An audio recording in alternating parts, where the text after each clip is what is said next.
Ask all members and guests to please silence your phones. I want to advise guests that additional testimony is available at the chair's discretion based on time restraints and information already presented, and no signs are permitted in committee rooms. There is a sign-up sheet in the back of the room if you'd like to speak on any of the bills. Do any of the members have any introductions at this time? Representative Brown. I see a friend out in the audience, Mr. Delquan Dorsey. I just want to welcome him. Would you all make him feel welcome? Okay, thank you. Representative Massaroni. I see two of my constituents out in the audience, so thank you for coming today. All right, good to have everybody here today. Mariah, please call the roll. I'm sorry. Representative Jackson, didn't miss you there. Thank you, Chairman Tipton. Just want to recognize former Chief Justice of the Kentucky Supreme Court here with us today, and always nice to see him. Thank you for being here. Good to have you here, Judge Minton. Any other members? Mariah, please call the roll. Representative Ballman. Present. Representative Bojanowski. Here. Representative Brown. Here. Representative Emily Callaway. Present. Representative Josh Callaway. Present. Representative Decker. Present. Representative Doan. Present. Representative Jackson. Present. Representative Lewis. Here. Representative Massaroni. Present. Representative McCool. Representative Rayburn. Representative Rawlings. Present. Representative Raymond. Representative Riley. Representative Timoney. Here. Representative Wilner. Vice Chair Baker. Vice Chair Truitt. Here. Chair Tipton. Here.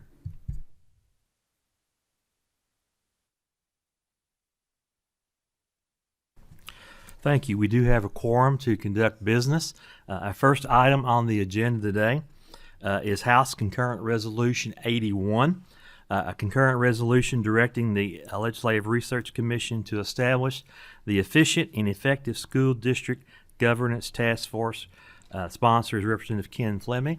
Representative Fleming, please identify yourself for the record, and then I will administer the oath.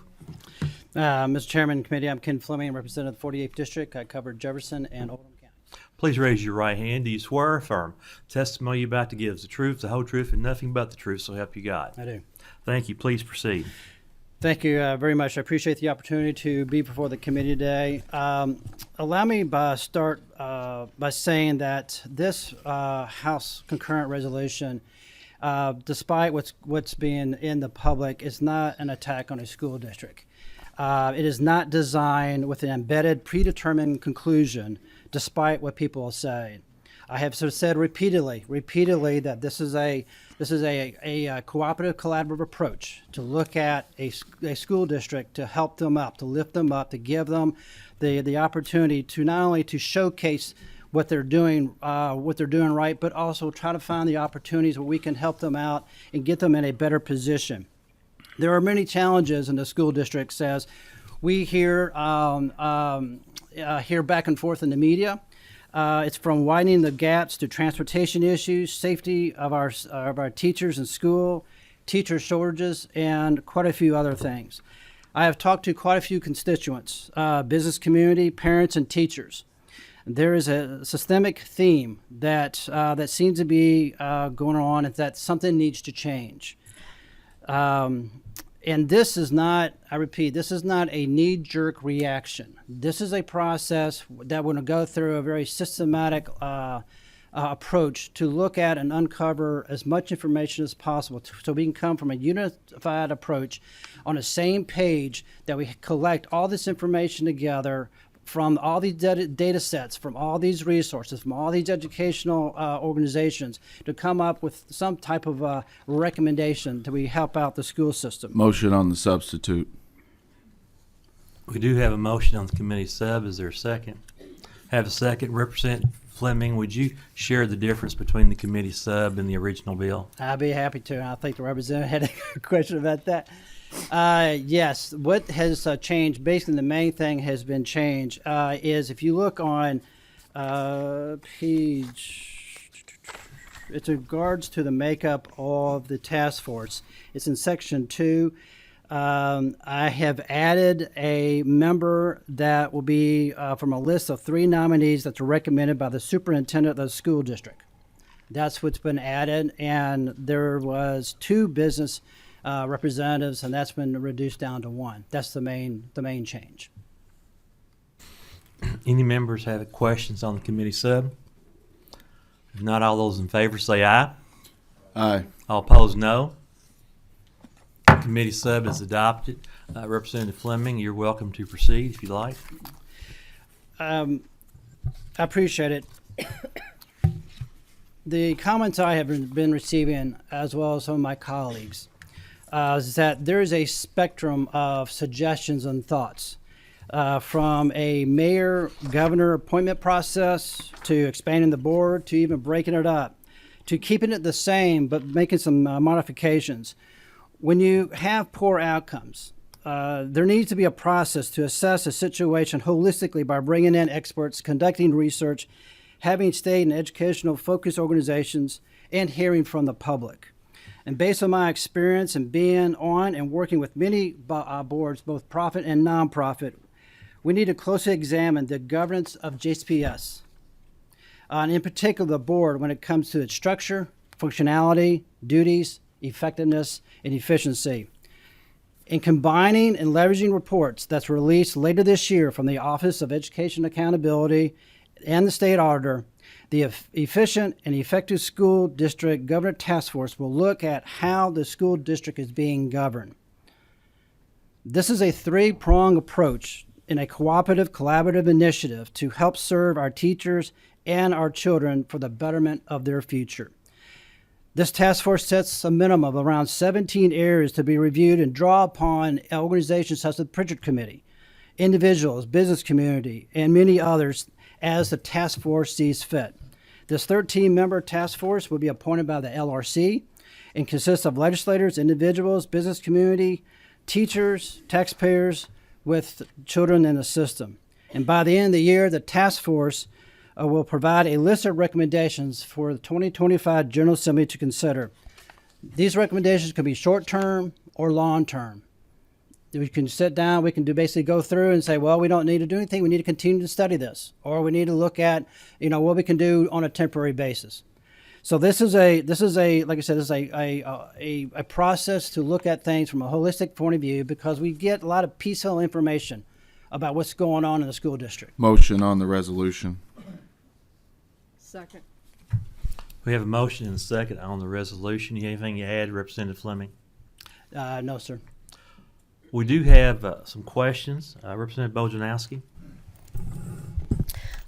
Yes, may I ask a question?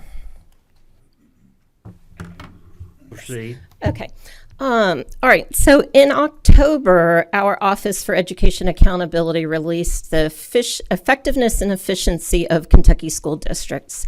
And it was a comprehensive report on, looking at accountability and money spent and so forth. And they had 3 findings. One was that there was an impact, often a negative impact, on efficiency of small districts. The second was there was an impact on teacher turnover, and the third impact is teacher working conditions. I specifically asked the Dr. Ligori if they found anything about large districts, as this has been brewing for a while, and he said no, they didn't. So, we've got already a report on effectiveness and efficiency. We have an audit that's going to be done by our auditor. The Office for Education Accountability has assigned to study this year governance of districts. Why do we need also this task force? Because we are representative of the community, individual communities. We are upheld by the taxpayers. And as our job, we need to oversee and look at and help those districts that are having some difficult and challenging problems. I have read that report, and I understand, somewhat what's going on because there's high impact and low impact schools. And then looking at this report, it covers a broad spectrum across the board. This is looking at the largest school district in our Commonwealth, where 1 out of 6 students come from, in order we have an obligation to make sure that they're achieving the outcomes. And I believe that we're looking at the board. If you look at that board, that report, there's very little about what the board and their policy and their structures, the functionality of how they operate and so forth. So there's very little about what that. So we need to look at how to address that issue. And as I said before, whatever the outcome is going to be, Representative, as I articulated earlier, it's going to be what it's going to be, because I want to rely on data, information, hearing from the public, because I've been hearing a lot of information from people that something needs to change. And that report, as well as other reports, will come to fruition in terms of looking at things in a holistic point of view in order to go forward. And then we can make some recommendations so we're all on the same page instead of being piecemeal, have a report here, have a report there. We are one group to be on the same page and move forward. If I may make a comment? Briefly, we have several have asked to Yes. speak. Okay, so you discussed poor outcomes, and one of the whereases is unacceptable. But if you go into the technical manual for how our tests are created, questions are selected so that we can have a range of outcomes. So we have between 30% and 85% in the field placement answered correctly on our multiple choice questions. So there are questions that we know going into it that 70% of our students will get wrong. And if those students who tend to get answers wrong get one right in the field testing, it's taken out. This is not to look at accountability measures. We are, and I know I've discussed this with you, and I know your intentions are good, and I'm with you on your intentions, but I am so concerned about the inappropriate use of our test scores to drive decisions like what might happen for JCPS. And what we do know is that those students who do not answer certain questions correctly are the ones who are less advantaged. And poverty is highly correlated with our test scores. So I'm concerned that unacceptable proficiency rates might mean, we have concerns about poor outcomes, but are we just talking about what can we do to support students in poverty in a large urban district? Representative, you're proving my point, because we need to go through and look at those outcomes to validate the process on terms of those test scores to see if it makes sense. Are we looking at the right information in terms of those outcomes? So you're proving my point that this needs to go through a process to uncover what's going on, so we can make those recommendations to help these school systems, to lift them up, to give them some better resources. This is an opportunity, I think, for them to showcase what they're doing right, and also for us to find opportunities where we can help them out, wherever it might be. So, like I said, this is the opportunity to expose what we need to expose, the good and the bad, and the ugly, if you want to call it that, in terms of go through this process. Next, we have Representative Raymond. Thank you. You said something that made me think that you've been getting a lot of third-hand information or hearsay information, and I just want to, of course, offer the services of JCPS mothers who serve with you and JCPS teachers who have insights into the district on a daily basis or a weekly basis. We are available to help you. You said there's no preconceived notions about what this task force would find. However, this resolution says it will review how other states have implemented the creation of new school districts. It will assess the need for alternative governance structures, and it will explore options for the restructuring or reorganizing of school districts. It doesn't say anything about shrinking class sizes, making more schools K through 12, implementing a longer school day. So what gave you the idea that size is the single thing that we should be looking at, and segmenting the district might be the right idea? Well, those are your words in terms of trying to put words in my mouth. In terms I've of quoted size. 3 lines from the resolution. Let me finish, Representative. Let's have order here. Thank you. Everybody go in the proper order. Please continue, Representative Raymond. I quoted 3 lines from the resolution, which all talk about restructuring the school district. There's nothing about shrinking class sizes, compensating teachers at a higher rate, other proposals or potential solutions. So I'm wondering why you're fixated on this one. Well, don't you think that's part of the process you go through to uncover that information through this task force to do that? You could have a resolution And then proposing a task force that does not say Representative, you go creation through, of new you're school picking districts, out. restructuring or reorganizing. May I finish, Let's please? not. You're picking apart one particular component of this. You're looking, okay, 3. You pick up 5. Isn't this the process you go through to expose as much information as possible to figure out where we need to go to help out the school system? Instead of doing that, I can put all kind of stuff in there. But that's one. These are just 1 or 2 or 3 components that we need to look at. I'm not going to sit there and alienate and say, you know what, we're just going to look at one particular panel, one particular path, and ignore the other things. We need to look at everything, because I think I covered other things in this resolution, that we look at things in a holistic point of view. May I ask another question? Briefly. I appreciate that the task force is going to evaluate the impact of these proposals on the racial makeup of the district, and that the task force will reflect the racial makeup of the district. Are you aware that in a 13-member task force to really represent JCPS's racial makeup, every single member of this task force, who doesn't have to be white, because the auditor is white, Louisville's mayor is white, all Republican members of the House are white, every single other member will need to be a person of color? I think it's in there, Representative, that the task force is going to represent the makeup of the county itself. So The county, not the district. I think you're drawing a very dangerous conclusion in terms of trying to look at this particular task force, because I put in there that it has to represent the district the best it can from a geographical based on the U.S. Census data.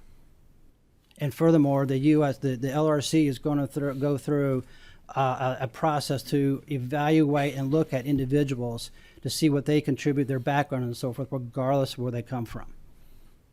May I ask one more question? Let's. I'm going to remind the members, and I appreciate you asking. Always direct any additional questions to the chair. Let's keep decorum. Let's see. We have 5 people who have signed up to speak. After that, if we have time, you have a question, we'll have that opportunity if we have time. Next, we have last member we have right now is Representative Jackson, and we have some guests who have asked to speak. Thank you, Mr. Chairman, and I want to thank my friend Representative Fleming for carrying on a dialogue with me over the last couple of days. We've talked about this, and I appreciate his willingness to do that.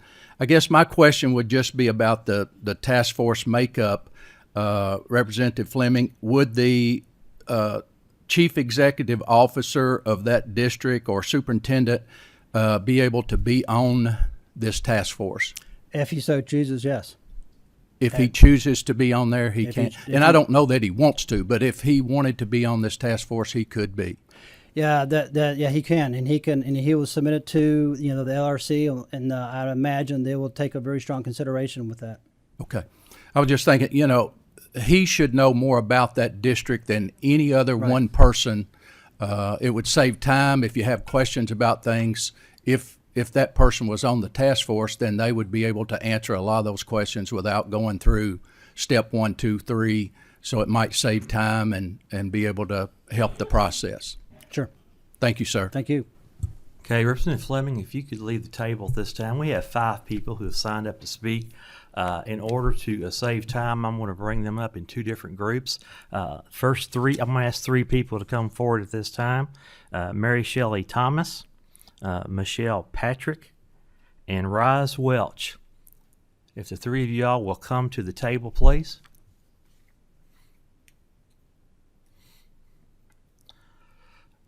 Make sure that those green lights are on the microphone, and pull the microphone close to you.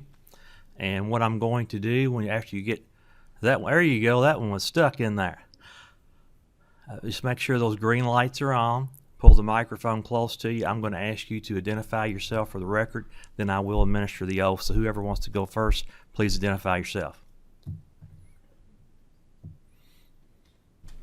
Good morning.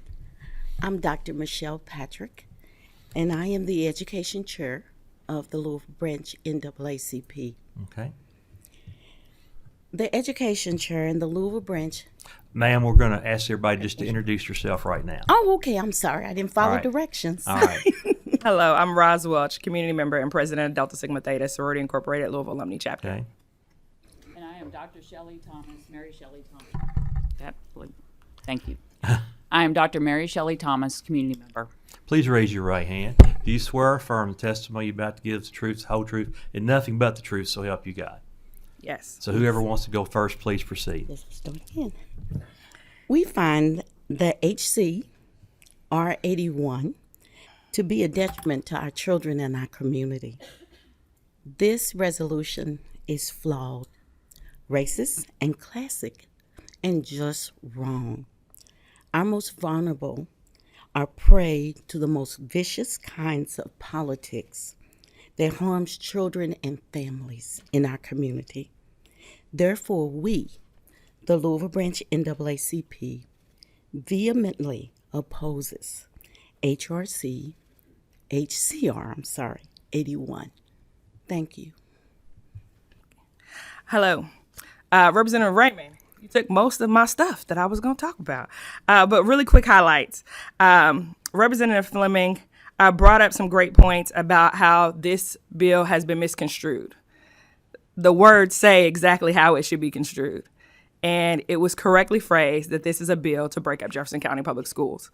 I am a proud alumni of Central High School, but I grew up, hey Central, Yellow Jackson House, I grew up in South Louisville and was bused to Central High School and Mazik Middle School. Students of Jefferson County have the right to attend any school that they want to attend within Jefferson County, and this task force breaks that possibility up. Secondly, we all understand that maybe that's the outcome that some people believe that we need, but the real estate nightmare that would ensue in Jefferson County as people fight over which school districts to live in based off of this bill and legislation would be astronomical. Our students deserve better. Our school board has pledged to be better, and I don't look to our state legislature to fix what's happening at our school board. I go to the school board. If I feel like a change needs to happen, I vote new members in of the school board. You hold the school board accountable for the governance of the school district. And that's what we as community members have done. Our school district has said they have made some mistakes, but they have also asked for some things from you, and this is not one of them. They have asked for higher teacher pay. They have asked for new schools. They have asked for changes in legislation on transportating students, as well as for you to approve a budget that includes an increase in transportation of students, not only in Jefferson County, but in this Commonwealth. It is your responsibility to do exactly what our community members are asking for you to do your part of the job. And your part of the job is to approve a budget that makes sense for our students. To come over and decide that you're going to change the type of governance without the inclusion of community members or community votes or say-so is out of pocket. We need you to do your job, and you're really good at it.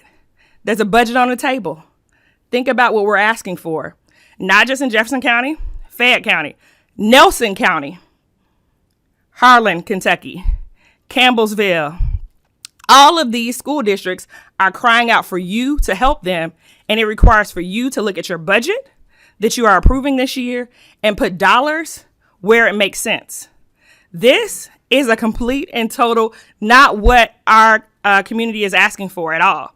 And so I'm asking you, if you look at the words of the bill, if Representative Fleming would definitely just go ahead and pull out 6, 7, and 8, we may be able to have some conversations. But using 30% of the language of this bill to talk about reorganizing and distributing of this district is exactly what it is. It is a bill to destroy JCPS and send us back to where the federal government had to intercede for us to combine Louisville and Jefferson County Public Schools. Thank you. Okay, good morning. I am Dr. Mary Shelley Thomas. I apologize. Mary is my in trouble name, like when people are calling attendance or my parents are yelling at me, so I go by Dr. Shelley Thomas. I'm a former JCPS teacher and parent. I taught at Iroquois High School in Louisville South End. and I taught at the state agency schools where I taught adjudicated and institutionalized youth in JCPS. When I completed my doctorate from Teachers College, Columbia University, I was pregnant with my first child. My husband took a job in southern Indiana, and we had to move back to the region. Like many families, we factored in school districts and schools into our decision on where to live. We chose to live in Kentucky, and specifically in Jefferson County, for access to the JCPS system. We recognize that JCPS makes deliberate decisions to support diversity, equity, and inclusion, each of which we wanted for our child and eventually children. We wanted our children's classmates, as well as their teachers, to have different backgrounds from ours in every respect: racial, ethnic, religious, socioeconomic, and so forth. We moved to the east end of Jefferson County, and my children spent most of their childhoods living in zip code 40242. When exploring elementary options for my firstborn, we prioritized a school that would welcome her, challenge her, and do the same for all of her classmates, regardless of their backgrounds. We found that school in the west end of Louisville. At that school, my children learned to read, they learned math, and most importantly, and something missing from the data that most of us are so attuned to, they learned to be good human beings. They learn to be human beings who can work effectively alongside and with other humans. They learn to be humble, and they learn to be curious. They learn to be respectful of others. My children chose their own middle and high school based on their interest, and they learned those same lessons from elementary school on in increasingly complex learning environments. These were available to my children because of JCPS's size and makeup, the very characteristics that would disappear under a plan to destroy JCPS.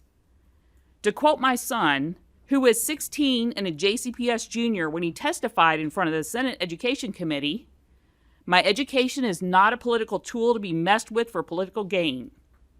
He is 18 now, and it seems his compelling statement must be repeated here in 2024. Rather than waste time, money, and resources to frankly destroy a system because it is diverse and integrated, direct that attention to fixing real issues using evidence-based policies that work. Start to fix the transportation problem and all the other problems that were mentioned by Representative Raymond, which is not unique to JCPS, by actually funding transportation across Kentucky rather than using transportation as a dog whistle to break up JCPS. Thank you. Thank all of you for being here today. Anybody have any questions for these? Representative Brown? No, I have a statement, Mr. Speaker, if I may. Sure. As I read the sub, it says in here that it is talking about school districts that are larger than 75,000 for elementary, middle, and high school. Is JCPS the only school system that has over 75,000 students in those three institutions? Yes. I think the bill is fraud because it doesn't say that. It ought to speak specifically to JCPS and not 75,000 students, in my opinion. And I think that's an omission that should be corrected. If we're talking about JCPS, it should say JCPS. Thank you, Mr. Speaker. All right. If you all will be excused, we have another question from Representative Baumann. Thank you, Mr. Chairman. Dr. Michelle Patrick, thank you for being here. You made some comments about this resolution being racist. I would hope that you could expand on that for the committee on how a resolution that is drafted to really explore and identify ways we can improve JCPS for all of the students and taxpayers in the district, how that is racist. It seems to me that the only racism I've heard here today is Representative Raymond saying that people should be excluded from consideration based on the color of their skin. Representative Baumann, you're out of order. We're here to discuss policy, not to direct comments toward individuals. So please continue, but let's not direct anything to a particular individual. Could you explain how this policy is racist? I think when you look at the policy, the resolution, and it did not. Please speak into your microphone I'm sorry. so we can hear. I'm sorry. You look at the resolution and you were forming that committee. At one time, not one individual of color was assigned to this commission. And not only was I aware of that, but in other meetings, we all noticed that. We have had, back in the day when I was teaching long ago and we had schools-based councils, there was an issue then that we did not have the representation. So today was the first that I've heard, but it's not in the resolution. Thank you, Mr. Chairman. Okay, we're going to cut this section off. You all please be excused. We have two more people who have signed up to speak. If they'll come forward at this time, Marty Polio and Corey Shell.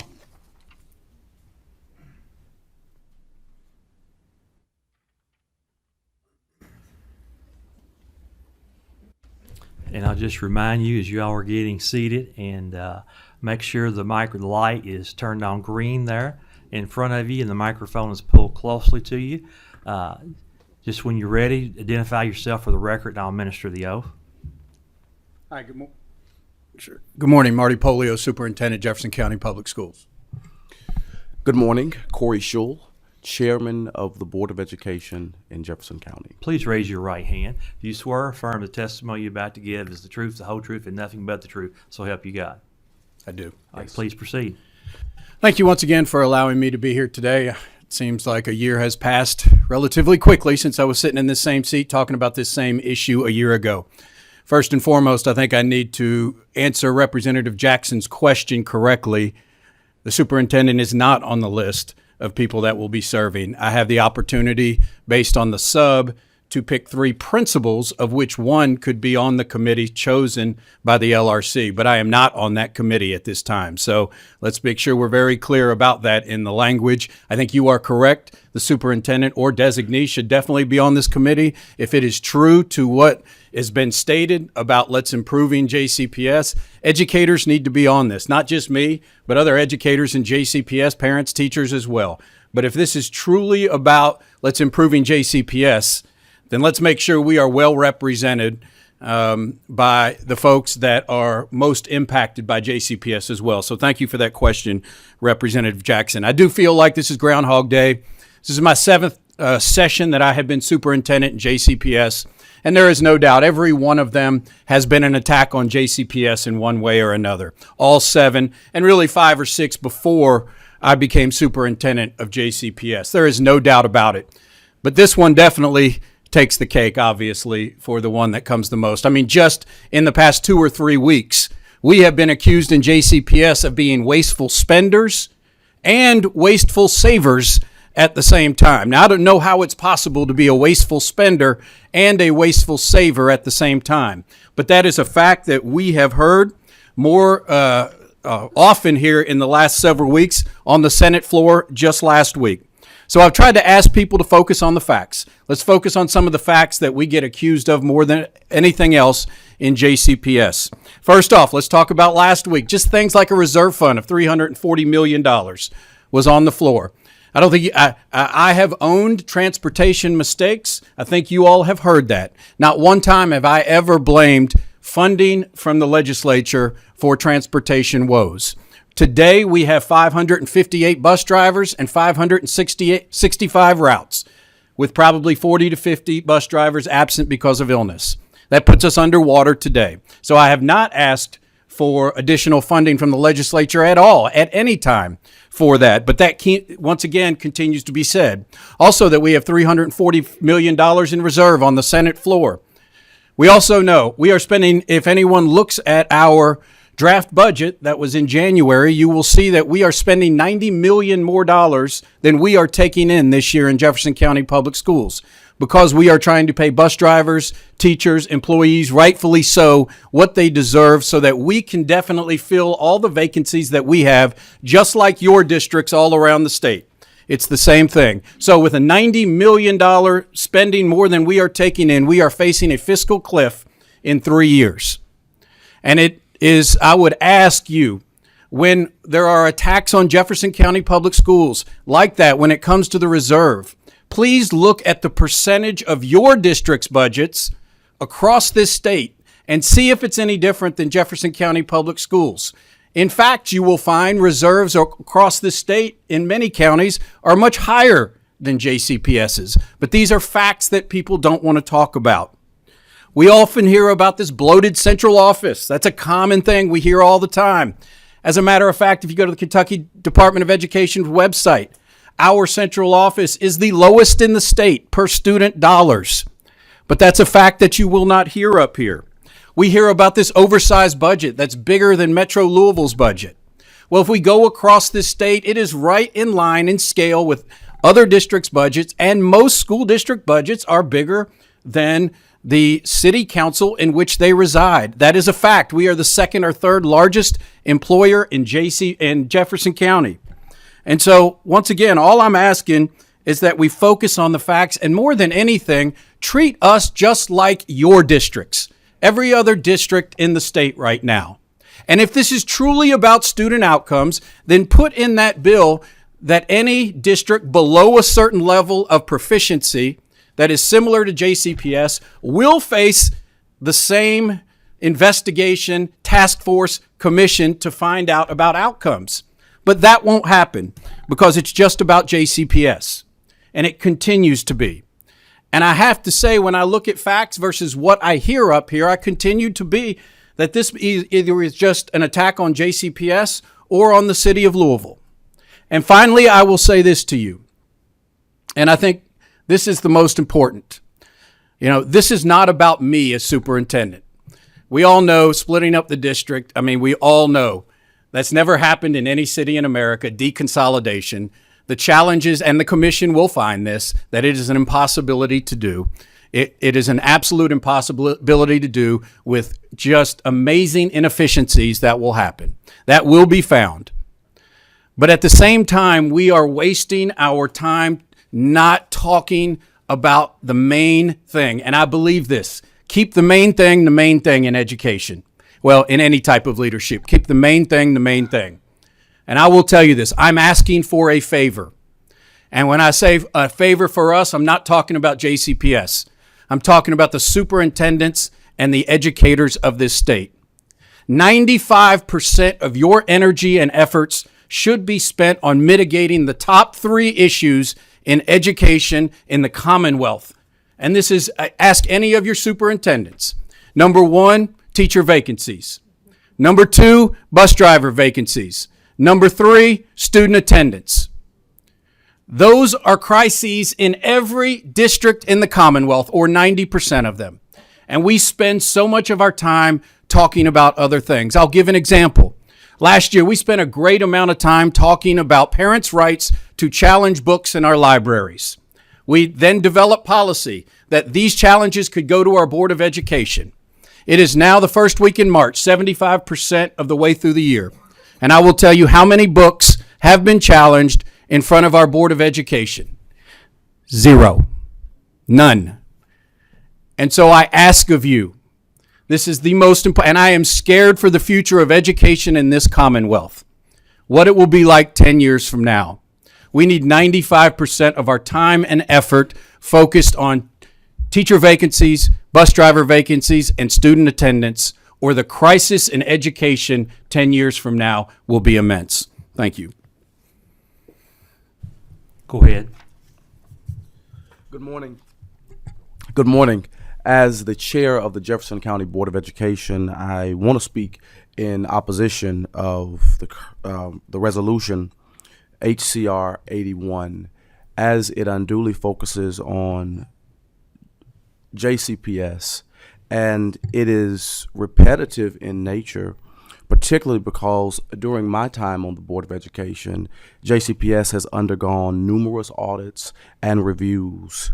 And if Representative Fleming is really interested in understanding how our processes and procedures are leading to the outcomes of students, those audits and reviews are available for him and for anyone who is interested. We would invite you to review those instead of imposing another such measure on JCPS, which robs our professionals of the time and energy that they need to dedicate to educating minds throughout our district. It is true that JCPS faces unique challenges among Kentucky school districts, and we face those challenges as a consequence of our community. Our community is a large community, it's an urban community, and it has a lot of complicated issues of which we need your help to mitigate and to ensure that we are molding young minds in the best possible fashion.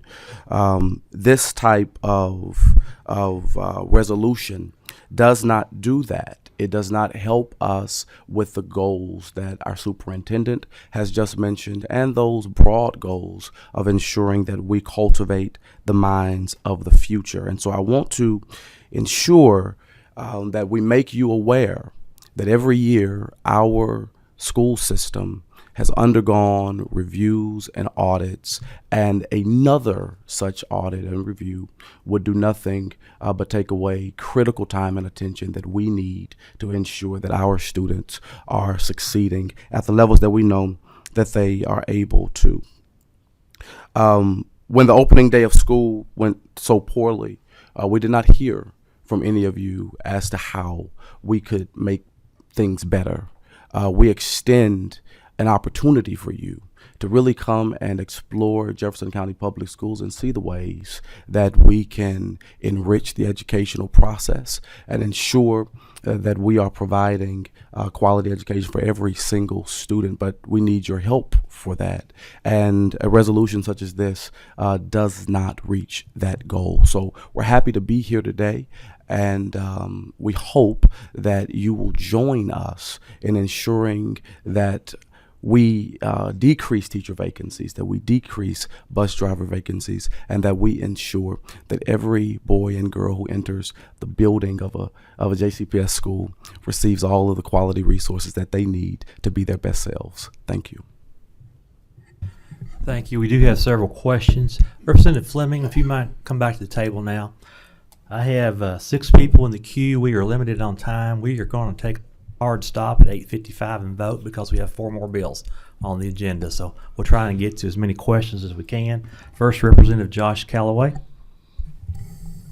Yes, I have a quick comment. First, I have reached out to some people in JCPS and asked to come be a part of a day and visit some schools. I did that on multiple occasions and was never followed up with, and I just want to say that I still offer that to be able to come and see how that I can help. And I wasn't going to bring this up, but you brought up Senate Bill 5 from last session, and I just wanted to ask you, Dr. Polio, specifically, do you think it is permissible for a child to be exposed to pornography in a school setting? No, sir, I don't believe that. But I also believe that there is a process to go through, and there was a process to go through. We had one in policy prior to the bill last year. But, you know, we have, once again, if that's the case, we have had 0 challenges to our Board of Education in 3/4 of a year. And so your answer is that you don't think it's permissible? No, sir. Thank you. Next, Representative Ballman. I'm going to limit everybody to 1 question, please. Mr. Chairman, I only have 6 questions, if that would be okay. Kidding, of course, sorry. Thank you for the opportunity. Dr. Polio, Dr. Schultz, thank you both for coming today. I deeply appreciate you being here to advocate for JCPS. I have 2 students in JCPS myself, and I support both of you and making sure that we have the most effective district possible. Dr. Polio, you mentioned the big 3, teacher vacancy, bus driver vacancy, and absenteeism. I agree that our absenteeism rate is chronic. At 38% was the last number I saw. That's unacceptable. Vice Chair Truitt and I are working on legislation that's going to help with truancy. We passed money in the budget for teachers' wages the last couple budgets, so you'll have the opportunity to continue to increase their pay, Dr. Polio. But when it comes to the teacher vacancies and the bus driver vacancies, what I hear from people in my district and teachers that I know and from being in the schools in JCPS is it is a student discipline issue that goes all the way up to administration not supporting consequences for behavior in the classroom or on the school bus. I'd like to give you an opportunity to respond to that.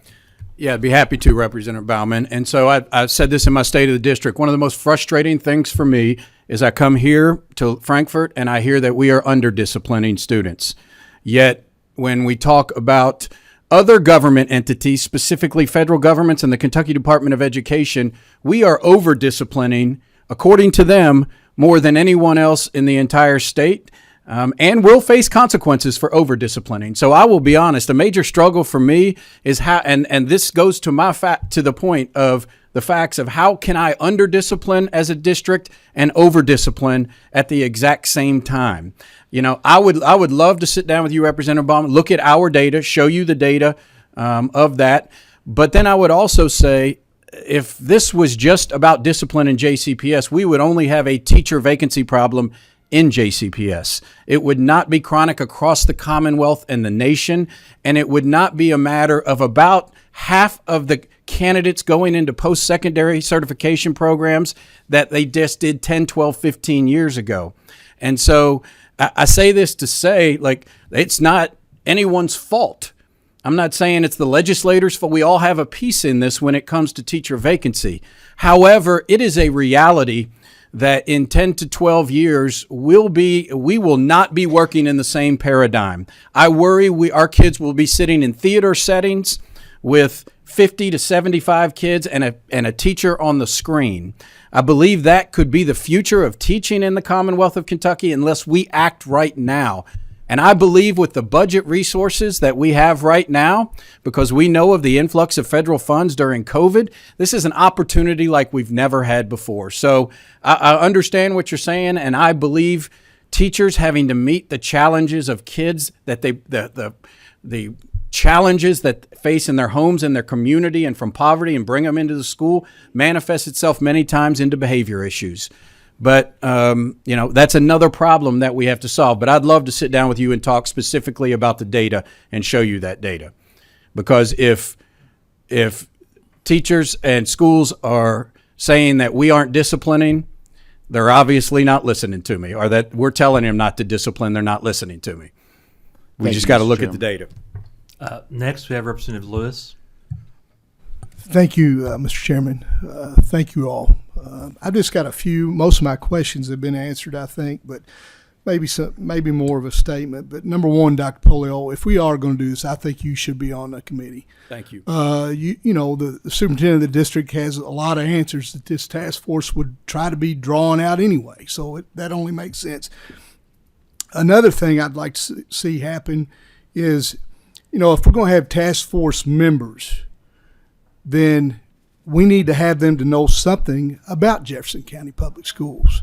So I think if we're going to have this task force, that the members ought to be required to spend a day in one of your highest percentage free and reduced schools and lowest, so that our members get a feeling of what it's like in Jefferson County Public Schools.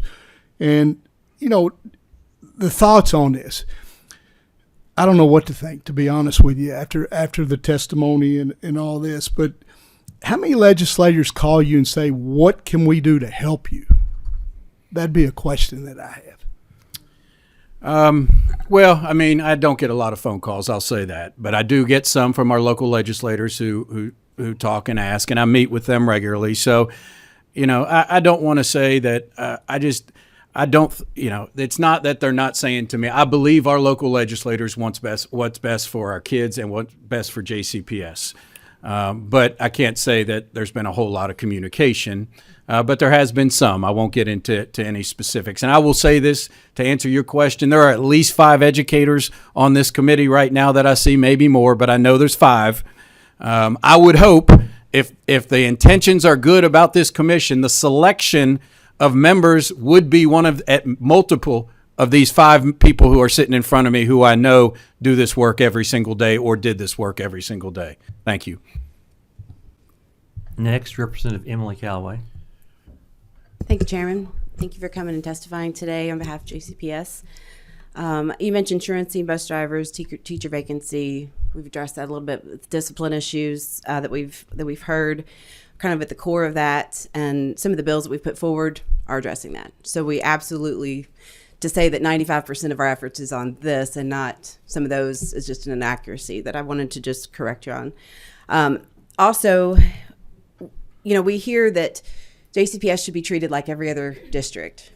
But then in the very next testimony from our chairman, we have very complicated issues that some other districts would not understand.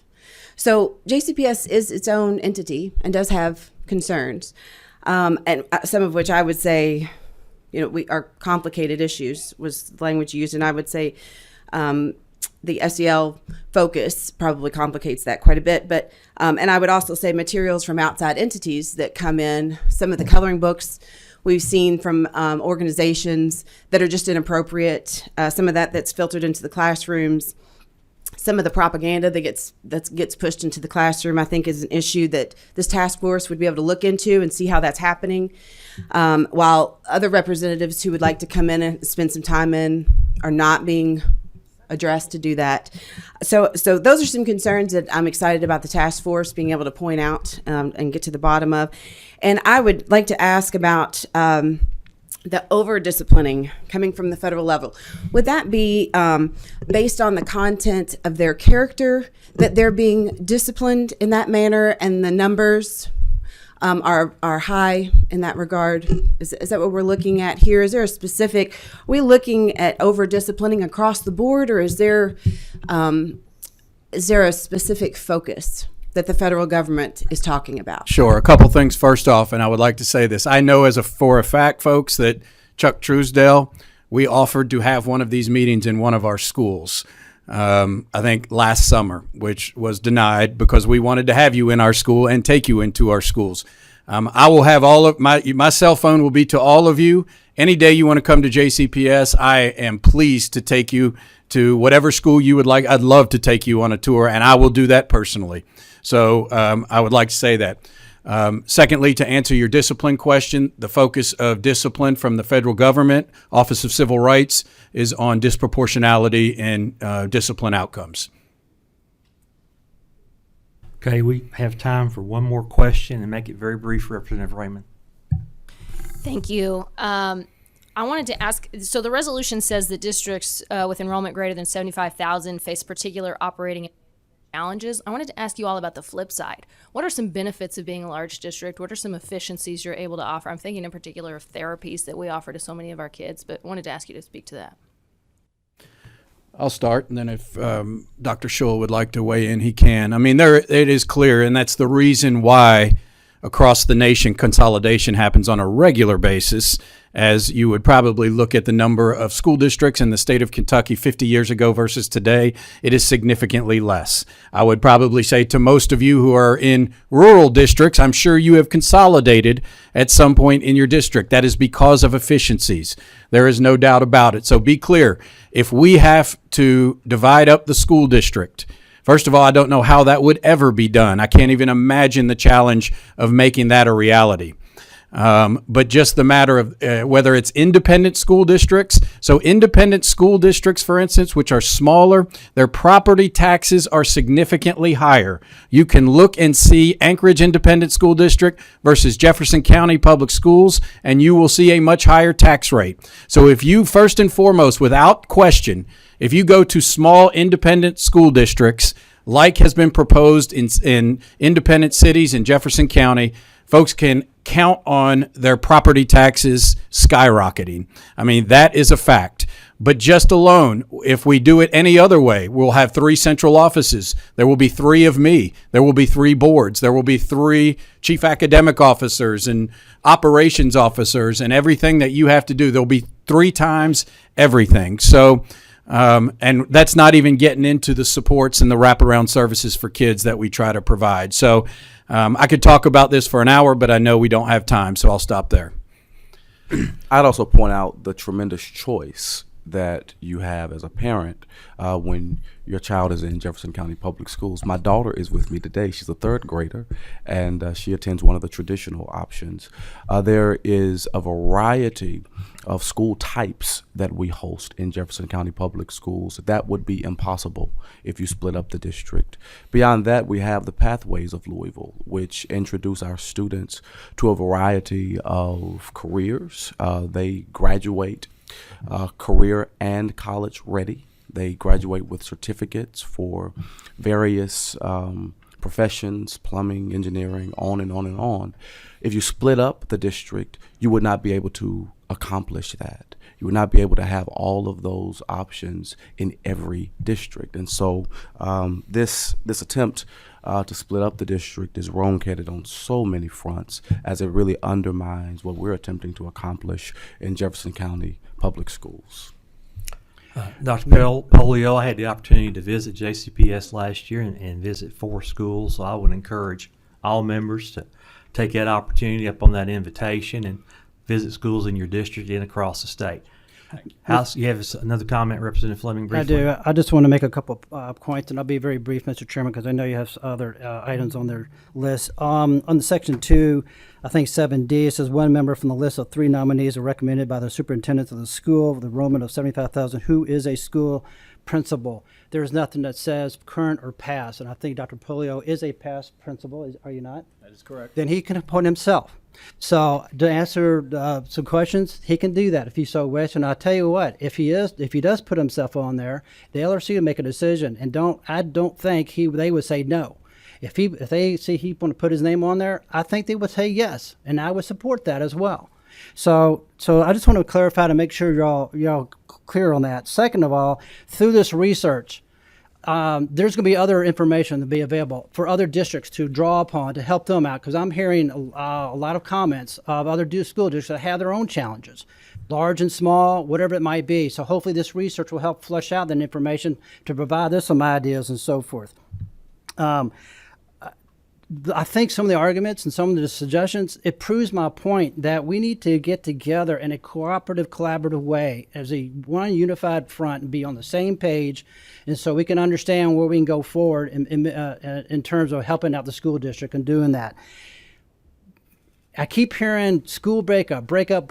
You know what? That's only one option. There are other options, and I've already articulated that. And that is, we can take what the school district as it has set up now and make recommendations to improve it. You know, we can expand the board, or we can do this, that, and the other. We've heard all kind of stuff. So why are we so concerned? Let's be opportunists. Let's open our minds and work together in terms of a cooperative way to do this. This task force helps funnel that to get everything together so we can go forward as one unit and going forward and improve the school system. House Concurrent Resolution 81 is amended by the committee sub, has received a motion and a second. Mariah, please call the roll. Representative Baker, Explain my vote. Proceed. I'm a yes. You come here today and ask us to trust you. And you came here a year ago saying that you would adopt a policy that upheld the law that we had passed, and you defied that law. It's hard to take you seriously, so I support this wholeheartedly. Representative Baumann, Yes. Representative Bojanowski, No. Representative Brown, No.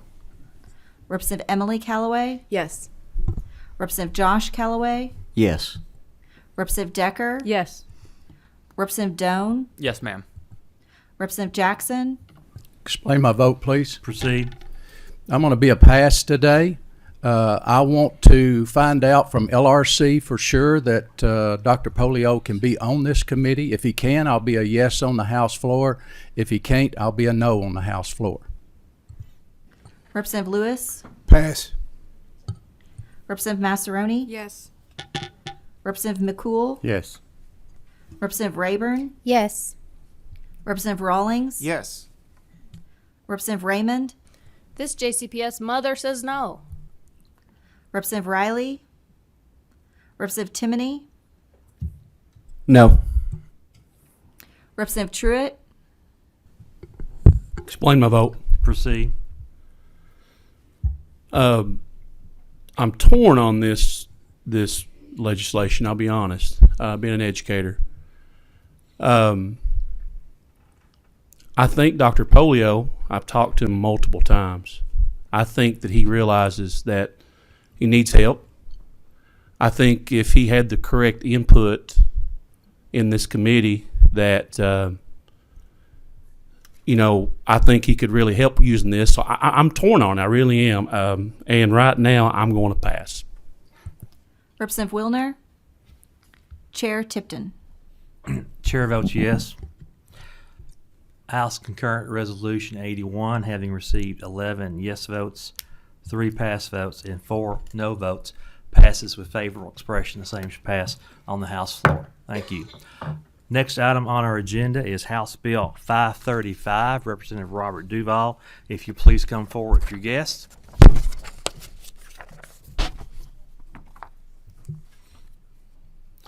If everyone make sure the green light's on, your microphone is pulled close to you, and identify yourself for the record, and I will administer the oath.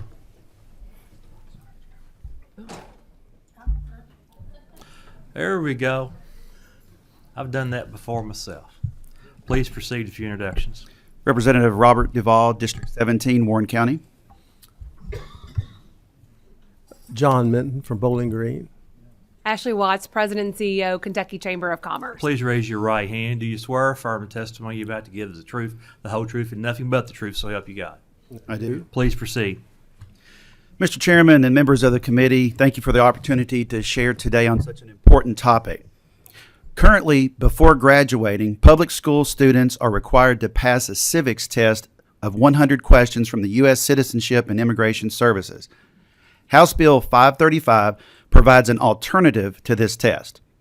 In the committee sub, school districts can choose to either offer this test or offer a half-credit course in civic education. The sub also increases accountability for the test, establishing a 70% requirement to pass versus the current 60%.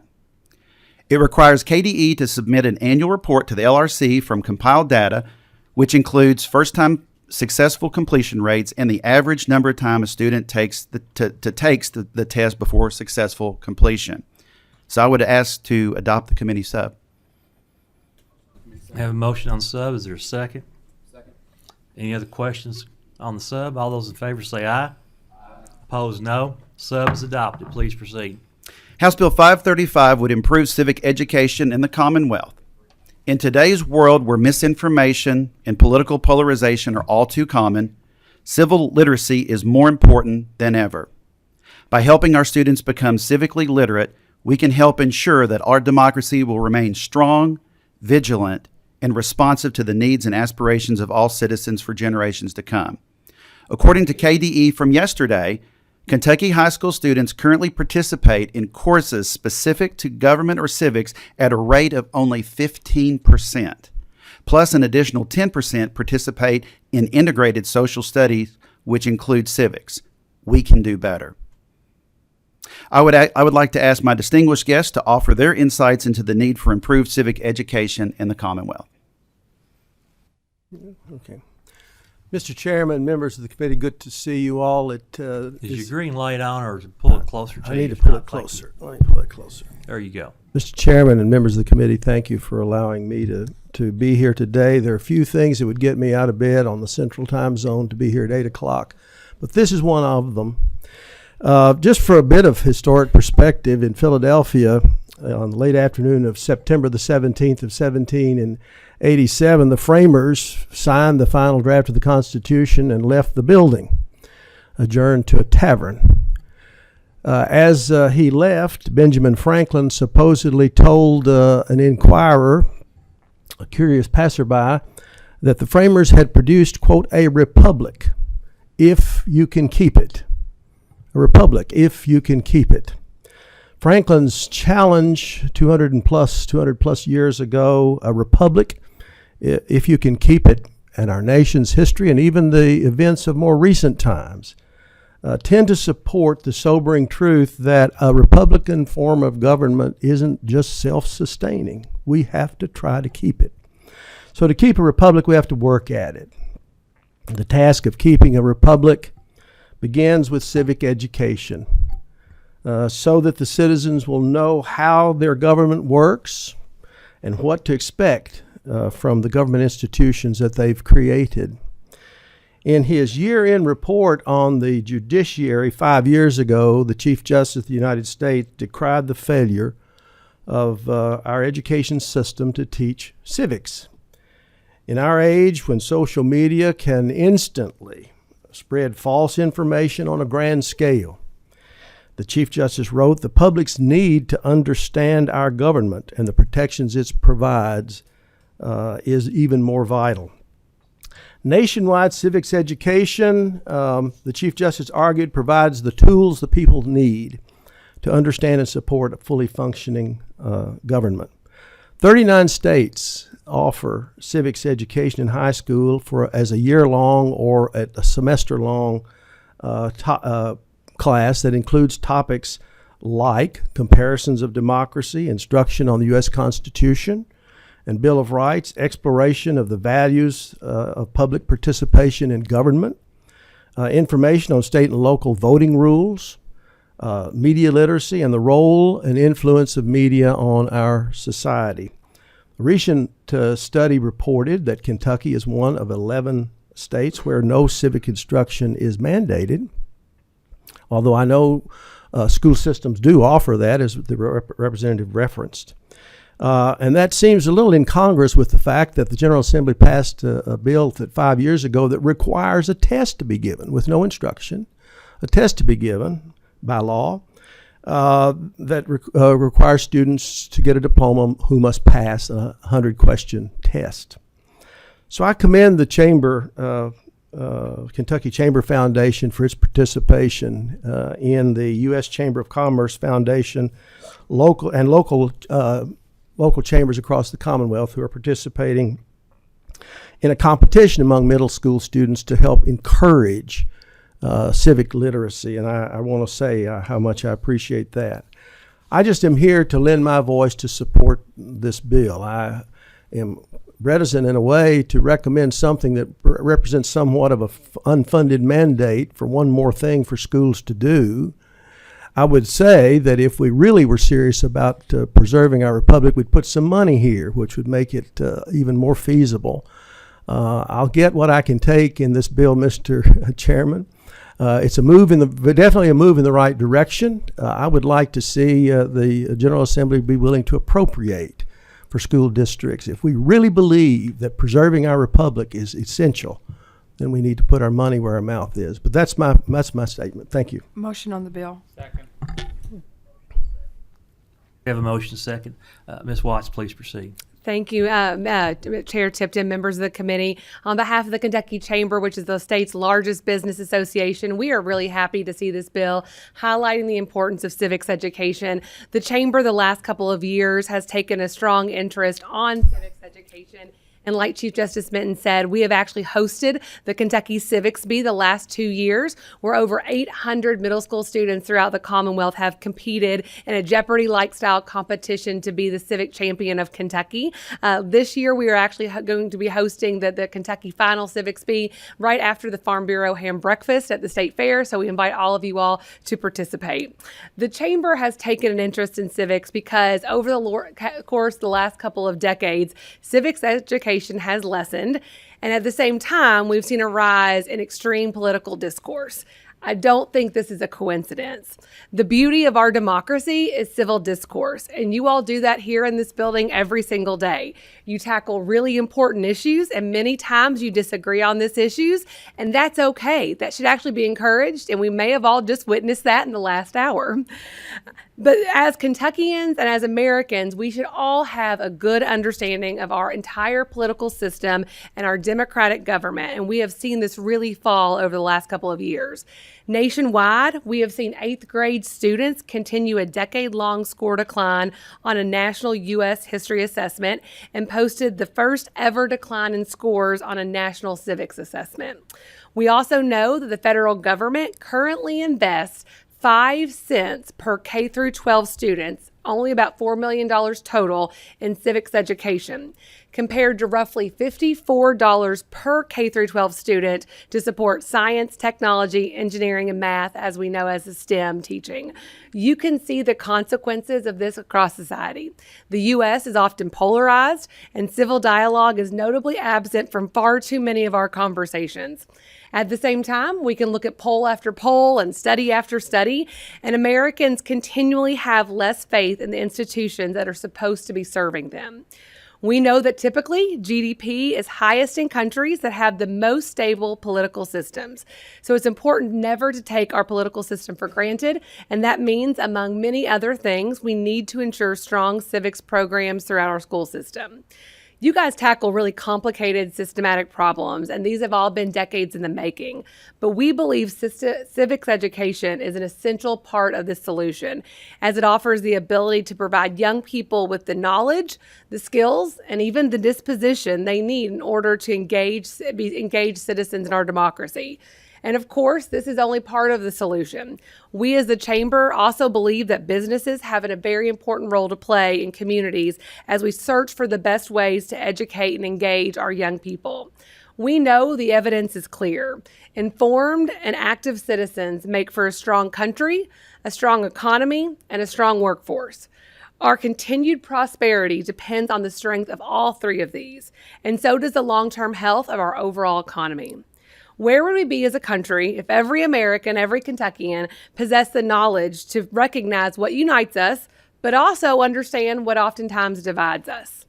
We must give our students the vocabulary and the resources to bridge both basic and complex philosophical divides. Citizens who feel tied together by a greater purpose produce more secure families, communities, and businesses. This is what this bill can help do for all of our Kentucky students. I want to thank you for the opportunity to testify and urge your support of House Bill 535. Thank you. We do have some questions. Representative Bojanowski. Yes, thank you. Thank you for bringing this legislation. As a parent of a high-achieving daughter who doesn't test very well, the opportunity to take a course was always a better option for her. So I do appreciate that. The change in the cut score from 60% to 70% to pass the test. How many students did you have, or do you know the data on how many students were not able to pass at the 60% rate, and what kind of thought process went to changing that number? Great question. Actually, we don't really know a lot about the data. That's part of the goal of the sub, was to request more data on first-time pass rates and the number of times it takes to actually pass the test. But that is valuable information, and I look forward to reviewing it after everything's passed. Representative Timoney. Thank you, Chairman. Thank you, committee, for bringing this forward. Representative, you and I spoke about this yesterday. I'm tremendously supportive of this bill. I was a former citizenship teacher, so I can't understate the importance of this enough. Chief Justice, you hit the nail on the head. For a functioning republic, we have to work at it, and I would be remiss if I didn't encourage this level of education to extend into other areas. Elected officials, any public representative, civic engagement at the next level. I think that would be very, very impactful. And I stand behind your words 100%, and I proudly support this bill. Thank you. House Bill 535 as amended to the committee sub has received a motion and a second. Mariah, please call the roll. Representative Baker? Yes. Representative Ballman? Yes. Representative Bojanowski? May I explain my vote? Proceed. To this day, I have never been more afraid for our democracy as we know it. I think we need to start with the children, but then following Rep. Timoney, I think we need to educate so many more people. I'm a yes. Representative Brown? Yes. Representative Emily Callaway? Yes. Representative Josh Callaway? Yes. Representative Decker? Yes. Representative Doan? Yes, ma'am. Representative Jackson? Yes. Representative Lewis? Yes, despite the sponsor. Representative Massaroni? Yes. Representative McCool? Yes. Representative Rayburn, Yes. Representative Rawlings, Yes. Representative Raymond, Yes. Representative Riley, Representative Timoney, Yes. Representative Truitt, Yes. Representative Wilner, Chair Tipton. Chair votes yes. House Bill 535, as amended by the committee sub, having received 18 yes votes, 0 pass votes, 0 no votes, passes with favorable expression. The same shall pass on the House floor. I'm going to adjust, in deference to my friends from the Senate, I'm going to adjust the agenda. Thank you all for proceeding and calling Senator Deneen to come forward. Senate Bill 18, an act relating to school bus equipment.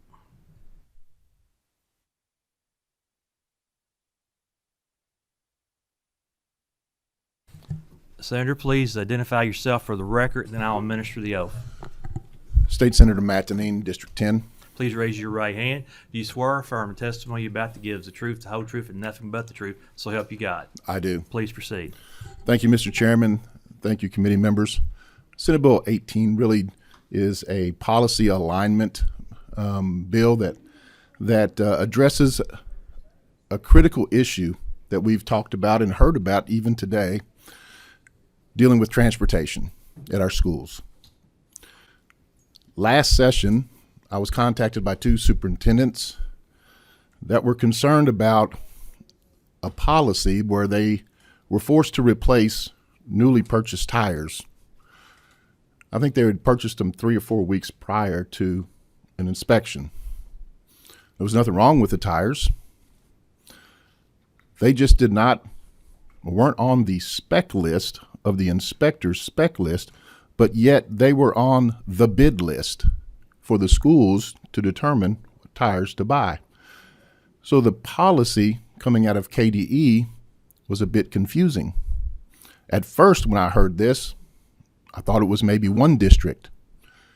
And then it turned into 2 districts. And then $36,000 worth of wasteful spending turned into 10 districts, 15 districts, 30 districts, and the numbers kept climbing. When I first did the bill, I had a reimbursement clause in there because I was thinking it was just the 2 districts. Maybe we could stop this before it continued. But as the districts kept climbing and the numbers kept climbing, I realized we're not at the end of this yet. But what it amounted to was that there were tires on a spec list used for Motion on the bill. We have a motion and a second on the bill. You're welcome to continue, Senator, but if not... No, sir. Let's let these wheels keep rolling. Yeah, we want the wheels on the bus to go round and round. Yes, sir, we do. Beep, beep. I see no questions. Mariah, please call the roll. Representative Baker, Representative Ballman, Yes. Representative Bojanowski, Yes. Representative Brown, Yes. Representative Emily Callaway, Yes. Representative Josh Callaway, Reluctantly, yes. Representative Decker, Yes. Representative Doan, Yes, ma'am. Representative Jackson, Yes. Representative Lewis, Yes. Representative Massaroni, Yes. Representative McCool, Yes. Representative Rayburn, Yes. Representative Rawlings, Representative Raymond, Yes. Representative Riley, Representative Timoney, Yes. Representative Truitt, Yes. Representative Wilner, Chair Tipton. Chair votes yes. Senate Bill 81, having received 18 yes votes, 0 no votes, and 0 pass votes, passes with favorable expression. The same should pass on the House floor. Thank you, Senator. Mr. Chairman. Thank you, committee. Next, we have Senate Bill 81. Senator Wise, an act relating to higher education finance and declaring an emergency. Senator, if you and your guests will identify yourself for the record, then I'll administer the oath. Thank you, Mr. Chairman. Max Wise, State Senator, 16th Senate District. Joe Carroll Ellis, Executive Director, Kia and Kieslick. Please raise your right hand. Do you swear or affirm the testimony you're about to give is the truth, the whole truth, and nothing but the truth, so help you God? I do. Please proceed. Besides fixing your morning coffee, this will be the easiest thing you've had to do this morning is voting yes on this bill. Senate Bill 81 is a measure that is from the Kentucky Higher Education Student Loan Corporation, also known as KESLIC, which is the state's nonprofit student loan provider. KESLIC makes and services private student loans in other states to generate revenues to support operations and the services they provide to our Kentucky students. New license agreements in other states have now required KESLIC's board of directors to submit fingerprints and personal financial information, including their ex officio members, which comprise 5 of the board's 15 members. Senate Bill 81 simply changes that 4 of the KESLIC ex officio members to non-voting advisors, so those members do not have to submit their personal information for the licenses. The Finance Cabinet Secretary will remain as a voting member because of KESLIC's administrative attachment. KESLIC has already lost a lending license in one state at the end of 2023 due to these new requirements. The bill does have an emergency clause, so they need to quickly respond to these new requirements to continue doing business with other states for our students. Ms. Ellis, you have anything to add? I would just add that you all have already unanimously passed House Bill 221, which is a companion bill to this bill that Representative McCool sponsored for us. Motion as well. on the bill. Have a motion and a second. Any members have any comments or questions? If not, Mariah, please call the roll. Representative Baker? Representative Ballman? Yes. Representative Bojanowski? Yes. Representative Brown? Yes. Representative Emily Callaway? Yes. Representative Josh Callaway? Yes. Representative Decker? Yes. Representative Doan? Yes, ma'am. Representative Jackson? Yes. Representative Lewis? Yes. Representative Massaroni? Yes. Representative McCool? Yes. Representative Rayburn? Yes. Representative Rawlings? Yes. Representative Raymond? Yes. Representative Riley? Representative Timoney? Representative Truitt? Yes. Representative Wilner? Chair Tipton? Chair votes yes. Senate Bill 81, having received 17 yes votes, 0 no votes, and 0 pass votes, passes for favorable expression. The same should pass on the House floor. I'm going to turn the chair over to Vice Chair Truitt Thank at you, this Benny. time.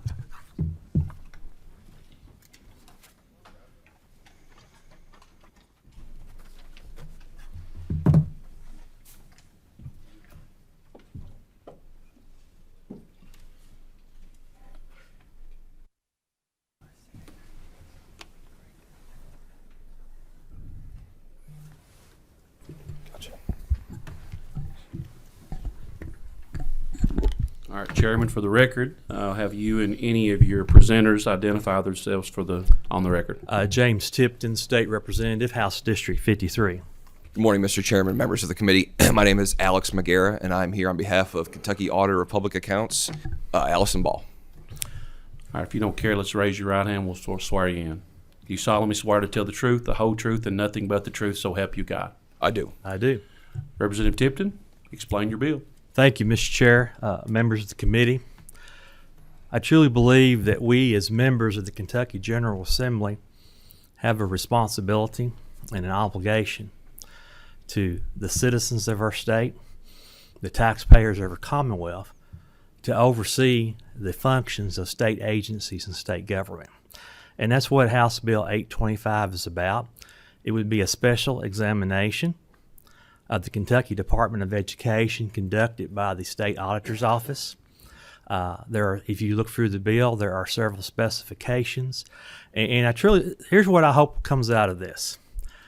I truly believe that there are a lot of good things going on at KDE, and I truly believe that this special exam will highlight those so that we can applaud those and recognize those. But I also believe it's possible there may be areas that we need to identify to work on. And with a new commissioner getting ready to start, I think this is an opportune time to do this special exam.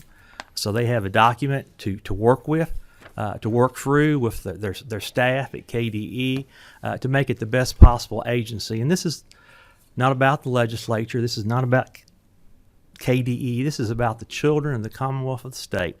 They're responsible for overseeing the 171 local school districts in our state, and we want the best possible for our children. And I would ask my guests if you just share a little bit about how a special exam works and what's involved in this. Absolutely. Thank you, Representative Tipton. So my name is Alex McGarrett. I'm the Director of Special Examinations for Auditor Ball. And our job is to basically look at every allegation of fraud, waste, and abuse that happens in the Commonwealth. We have 3 divisions in the office. We have our state auditors, our county auditors, and our special exams auditors. We have about 70 county auditors, 23 state auditors, and including myself, 7 special examination auditors. So as you can imagine, we have to be very selective on what we examine with our special examinations division. And we try to do our best to examine the totality of a situation in an in-depth way and provide the highest quality of reports.